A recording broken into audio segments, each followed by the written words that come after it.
బిస్మిల్లాహిర్రహమానిర్రహీం. రోజువారీ కార్యక్రమాలకి మనం రోజు చేసే పనులకు ఉపయోగించే హదీస్ ఇది. జాగ్రత్తగా వినండి. బిస్మిల్లా అని పలికి తలుపులు మూసివేయండి. మూసేసేటప్పుడు తలుపులు మనం బంద్ చేస్తాం కదా, అప్పుడు బిస్మిల్లా అని చెప్పాలి.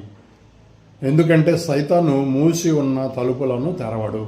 అలాగే బిస్మిల్లా పట్టించి నీటి సంచుల మూతులను బిగించండి. ఇప్పుడు మన నీటి సంచులు లేవు కాబట్టి బాటిల్స్ ఇలా ఉంటాయి కాబట్టి ఆ బాటిల్ మూతలు పెట్టేటప్పుడు బిస్మిల్లా అని మూతలు బిగించండి. అలాగే బిస్మిల్లా పట్టించి మీ పాత్రలను కప్పివేయండి. ఒకవేళ కప్పివేసేందుకు ఏమీ దొరకకపోతే కనీసం పాత్ర పైన వెడల్పాటి కర్రనైనా ఉంచండి అని ఈ హదీసు మనకు చెప్పడం జరిగింది.